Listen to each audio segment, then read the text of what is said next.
இந்த உலகத்தை பார்க்காமலே அப்படியே மரணித்து போன அல்லது மருத்துவ கவனையினத்தால எல்லாருக்கும் தெரியும். இன்னையோட இந்த குழந்தை இறந்து 3 நாளா மோச்சேரியில தான் இருக்கு. ஆனா வாகனம் இல்லாதனால இப்ப நாங்க நீதிமன்றத்துல மேல்முறையீடு செய்திருக்கோம். பிரேத பரிசோதனை செய்ய வேண்டும் என்று சொல்லி நீதிமன்றம் உத்தரவை வழங்கி இருக்கிற போதிலும் அதை கொண்டு செல்ல தங்களால முடியாது என்று சொல்லி வைத்தியசாலை பணிப்பாளர் போலீசாருக்கு தெரியப்படுத்தி இருக்கிறோம். நீதிமன்றத்திலே நாங்க கேட்கிறோம், எப்படி நாங்க கொண்டு போறது? இப்ப இந்த சிசுவினுடைய உடல் வவுனியா வைத்தியசாலையிலே தான் இன்னும் இருக்கிறது. எல்லாருக்குமே வணக்கம். இந்த காணொலியில் ஒரு முக்கியமான விஷயத்தை சொல்லணும்னு சொல்லி தான் வந்திருக்கிறேன். எல்லாருக்குமே தெரியும், வவுனியால அந்த வைத்தியர்களுடைய கவலையினத்தினால இறந்த அந்த குழந்தையை பார்த்தீங்கன்னு சொன்னா நேற்றைய நாளில் பிரேத பரிசோதனைக்கு, அதாவது போஸ்ட்மார்ட்டம் செய்யறதுக்கான ஒரு உத்தரவு பிறப்பிக்கப்பட்டிருந்தது. அப்படி இருந்து பார்த்தீங்கன்னு சொன்னா வவுனியா வைத்தியசாலை அதுக்குரிய வசதிகள் இல்லை.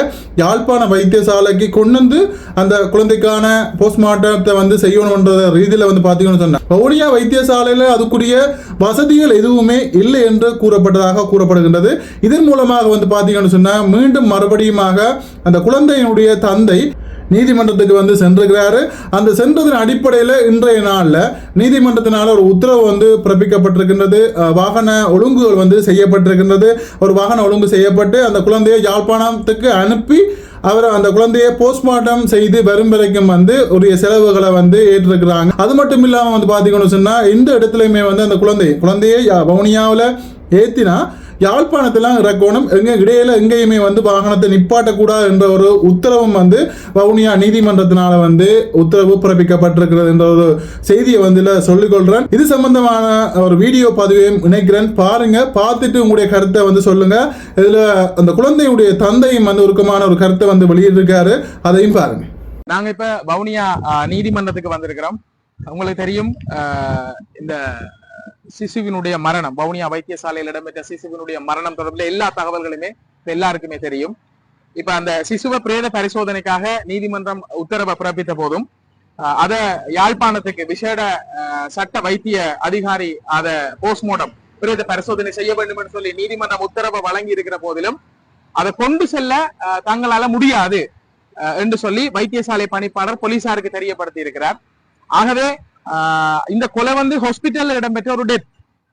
ஆகவே நாங்கள் அவர்கள வைத்தியசாலை வாகனத்துல கொண்டு செல்ல முடியாதவங்களுக்கு அறிவித்திருக்கபடியால நாங்க மீண்டும் நீதிமன்றத்தை நாடி இருக்கிறோம்.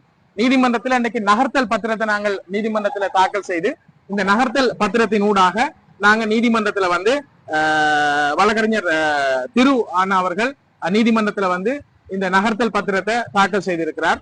அதுக்காகத்தான் நாங்க இப்ப நீதிமன்றத்துக்கு வந்திருக்கிறோம். நீதிமன்றத்திலே நாங்க கேட்கிறோம், எப்படி நாங்க கொண்டு போறது? இப்ப இந்த சிசுவினுடைய உடல் வவுனியா வைத்தியசாலையிலே தான் இன்னும் இருக்கிறது.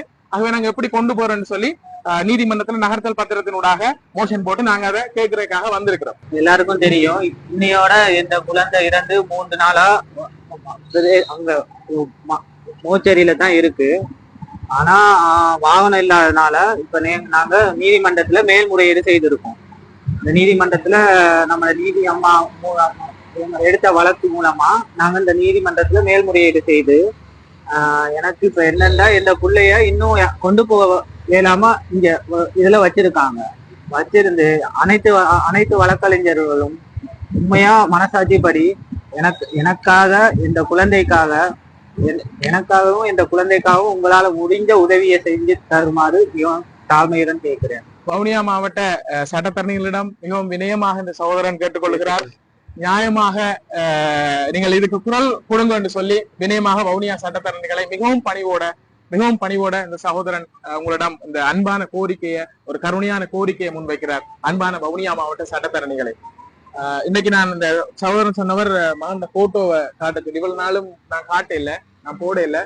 இன்னைக்கு இந்த சகோதரன் சொன்னவர் மகன் போட்டோவை காட்ட சொல்லி, ஆகவே ஏண்டா இந்த குழந்தையோட முகத்தை பார்த்து சரி, எனக்காக அனைத்து வழக்கறிஞர்களும் எனக்காக உங்களால் முடிந்த உதவியை செஞ்சுட்டாங்க.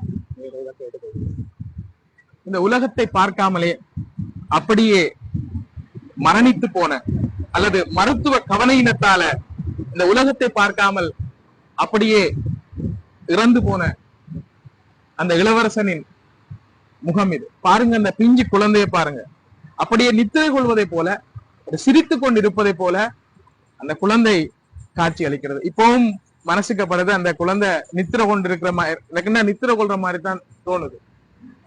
இந்த இந்த பிஞ்சு பாலகர் இன்னைக்கு இந்த தாய் கருவுல இந்த குழந்தை இருக்கிற போது இந்த தாய் எத்தனை கதை சொல்லி இருப்பா, எத்தனை பாட்டு பாடி இருப்பா, எத்தனை எத்தனை கற்பனைகளை தனக்குள்ள வளர்த்திருப்பா. இன்னைக்கு அந்த குழந்தையை எடுத்து ஒரு முத்தத்தை கொடுப்பதற்கு கூட முடியாத ஒரு நிலை இந்த வைத்திய அசம்பந்த போக்கினால், வவுனியா வைத்தியசாலையின் 7ஆம் ஓட்டில் இடம்பெற்ற வைத்திய அசம்பந்த போக்கினால் இடம்பெற்றிருக்கிறது. இதுதான் அந்த குழந்தையினுடைய படம். அதை உங்களுக்கு நாங்கள் வழங்கி இருக்கிறோம்.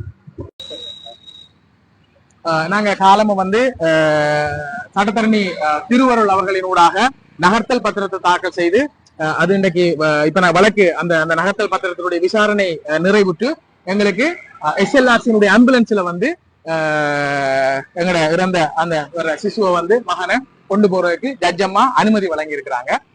ஜட்ஜம்மாவோட ஆர்டர் போட்டிருக்கிறாங்க. இந்த கோர்ட்ஸ்ல நடந்ததை நீங்க என்ன சொல்லுங்க. அப்படி நடந்தது கோர்ட்ஸுக்கு போனோன்னு பேர் கூப்பிட்டதும் ஜட்ஜம்மா சொன்னாங்க, இந்த வழக்குல வந்து இந்த போலீஸ் உத்தியோக எஸ்ஏ ஒரு ஆளை தான் இதுக்கான பொறுப்பா விட்டுருக்காங்க. எங்க ஒரு இடத்துலயும் வாகனத்தை நிப்பாட்டக்கூடாது, சிசுவை இந்த பிள்ளையை ஏத்துன உடனேயே நேரா அங்க வைத்தியத்தை போய் ஒப்படைக்கிட்டு அடுத்ததா இந்த பரிசோதனையில் உங்களுக்கு நம்பிக்கை இல்லாட்டி அடுத்ததா நீங்க எங்க கொண்டு போகணும், யாழ்ப்பாணமோ கொழும்பா கண்டியா இல்ல எங்க கொண்டு போகணுமோ அதுக்கான இதுவும் செய்து தராவாங்க. எனக்கு உண்மையான பரிசோதனை ரிப்போர்ட் வரணுமா.